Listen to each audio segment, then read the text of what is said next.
Hey, Mike Woods here, Church Social Media Manager and first-time visitor coach, and I partner with Southern Baptist Associations to provide monthly social media training to their member churches so that they can reach their local communities with the gospel and attract more first-time visitors, even if they have no idea how to create an effective social media strategy, guaranteed.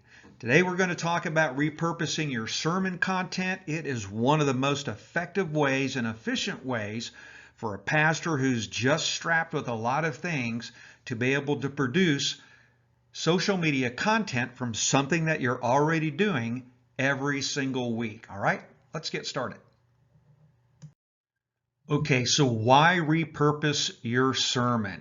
Because on average, pastors spend 9.5 hours per week creating their Sunday sermon. So with so much time invested, it's important that each sermon that you develop is used to its fullest capacity so that it can be used beyond Sundays.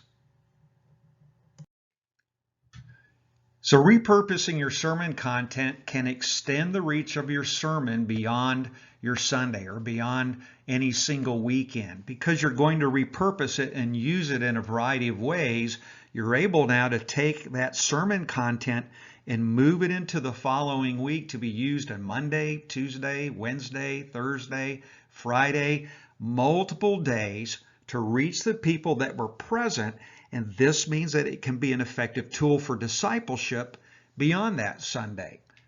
And you can also reach more people in your community who haven't yet visited your church. It's just another way to use your sermon in an evangelistic sense, that other people who might not have heard it or have heard you before or been to your church have an opportunity to hear bits and pieces of your sermon content. And typically that's going to be the highlights. And that will create enough interest perhaps for them to either listen to the full content or make a decision based on what they've heard to attend your church as a first-time visitor. All right, 2 last reasons why you should repurpose your sermon.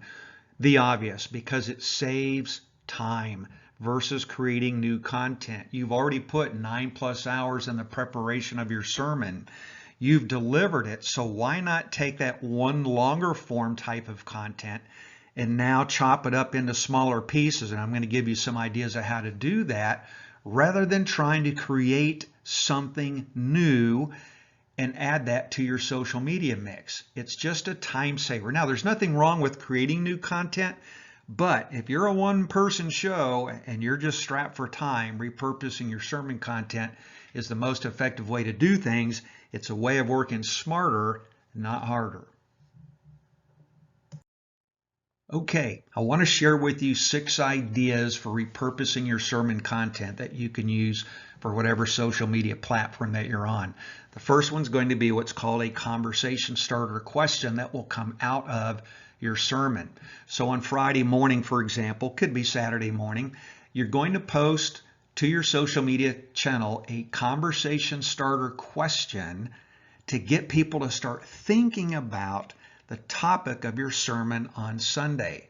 So let's say that it was from Hebrews 10:22 about coming to God with a sincere heart. You might post a what type of question. What does it mean to worship God with a sincere heart? Now, nothing fancy. You'll notice these aren't fancy graphics here. I just simply type that question in my personal Facebook profile. I selected a purple background for it. Boom, there you go. I added a couple of emojis. Very simple. It's not really the graphics that catch people. It's the question itself. All right. So then another way is after your church service on Sundays, after your sermon, post-sermon into the week on Monday morning, could be Tuesday morning. Earlier tends to be better. Earlier in the week tends to be better. On Monday morning, let's say, now you're going to post to your social media question another conversation starter question that will get people thinking about now the application of the topic from your Sunday sermon, right? This is where we can start using social media for discipleship. And in this case, the question is going to be a how question. How do you prepare to worship God with a sincere heart? See, this question invites feedback from people. It invites people to provide their opinion, their comments on how they come to church prepared to worship God with a sincere heart. And that creates what's called engagement. See, that's the kind of conversational engagement style social media content that works really, really well. Now, this picture is a stock photo. I'm not a big fan of stock photos. If you have someone who can take photographs in your church, that is a much, much, much better idea. And it would be the first choice. But if you absolutely don't have that, again, you could just use a colored background like the one above it, or you could find a stock photo and attach your question to that. Okay? This is an example of the conversation starter question. All right, the second idea is called a quote image, and all you're doing is simply taking a quote from your sermon and then creating an image with the quote on it. Now, you say a lot of things during the course of your sermon, but I know that every pastor has bullet points or takeaways that they really want people to grab onto and take with them when they leave, right? The key points. Those are the text that you're going to use for these quote images, right? Now listen, my idea would be that you could probably do somewhere between 5 and 10 of these. Now, I'm not saying that you have to do between 5 and 10 of these a week, but I'm willing to bet you that in the course of your sermon, you have said 5 or more things that are just really, really good points, good takeaways, right? So with the quote image, you can create, like I said, 5 or more, one for each day for the following week, or not. I'm just saying you can do a lot with this. Here's another example of a quote image, and this time the text is actually not on the picture. It's just something that you would type with the picture as you post it, right? Same quote for the pastor in both these cases. One of them, they put the quote on top of the image itself. You can do that with something called Canva, PicMonkey. There's so many ways that you can do this. Or, you can have the picture and just simply type the quote in along with the picture when you post it to social media, okay? So this was the quote image. All right, another idea is to make sure that you put your sermon video up on YouTube, right? Most people that I know tend to do live services from their Facebook page. When you do a live service from your Facebook page, after it's over, that is actually something now that you can download. Now, for whatever reason, most people don't do this. Most churches don't do it. But if you record a video of your sermon, and I think most people do it via Facebook, download that video from Facebook, move it over to YouTube, and upload it to YouTube. Now, if you're not using Facebook Live for your Sunday services, perhaps someone does record them with a video camcorder of some type, then make sure that you are uploading that sermon to YouTube. Now, why is that? Because YouTube is the world's second largest search engine. Over 1 billion people are on every single day on YouTube watching videos. To the right, you can see a list of sermon content from my pastor. Some of it's worship songs, but you can see that there's anywhere from 3,000 to 15,000 impressions. That means those videos have been watched and listened to either in their entirety or parts of them. I can't really tell you which ones, but anywhere from 3,000 to 15,000 times. That's a lot of eyeballs on your sermon. And people use YouTube to search for a lot of things. And one of those is sermon content. They have topics that they're interested in learning about because of its direct application to their life right at this point in time, or perhaps for other reasons. YouTube is the place that they go. Now, one more reason why you want to make sure that you're uploading your videos to YouTube, and I'll do a more in-depth training on this later on, but Google, who is the world's first largest search engine, owns YouTube. Ta-da! So when you upload a video to YouTube, which is the second largest search engine in the world, when people search for sermon content on Google, if Google's going to bring up a video to show that person. Guess where they're going to pull that video from? Yeah, YouTube. Why? Because they own it. A lot of benefits to uploading your sermon content to YouTube. Let's talk about something else that you can do to repurpose your sermon. Okay, so the next idea is turning your sermon into a blog post or an article. Your sermon notes or transcript can be turned into a blog article or blog post so that readers can glean even more from what they might have missed when you preached. Here's an example of one I did from Pastor Jeff Thompson. It was a sermon. I just simply turned it into a blog post or an article. Now, once you have that in an article format, right? It's your sermon, but it's in a different type of format. It's one for readers. You can now host that sermon in its printed form on your website, or you can distribute it through your social media channel or various social media channels. You can put it up on Reddit or other places if you want. There's a lot of things that you can do and a lot of places that you can post your sermon now that it's in a text format. Now, very easy to do. You can use a service like Temi, T-E-M-I. It's the one that we use at my church. It costs 10 cents per minute, right? So if I have a 30-minute sermon, that's going to cost me $3 for Temi to transcribe it for me. Now, I would tell you that they are probably about 90% accurate. They'll send you a text formatted file, and you'll have to read through it because there are some things that you'll need to tweak. But in essence, at 10 cents per minute, it's a very cost-effective way to turn your sermon content into a blog post or an article. What some pastors do, if you wanted actually, if you have a sermon series, and if you did that for each sermon within the sermon series, let's say that you had 5 or 6 or 7 sermons, you can actually now turn that into an ebook, right? Just an idea. All right, let's talk about something else.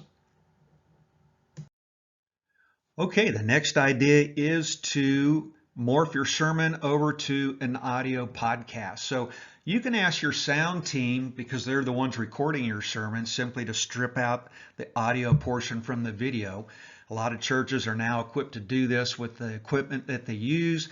The file can be cleaned up, edited, or you can add an intro, an outro, and then you can upload it to your website in the form of a podcast, because there's definitely podcasters out there, people who love to listen to content rather than to watch it or read it. Now, if you don't have the equipment to do this, you can use your smartphone, for example, to get a quality recording. You might want to download an app on it that's going to record a clear sound. They also make these cool little external microphones now for smartphones that typically plug in to provide an extra quality of sound. And then you can simply just place your phone on the lectern, press record, and then start with your sermon.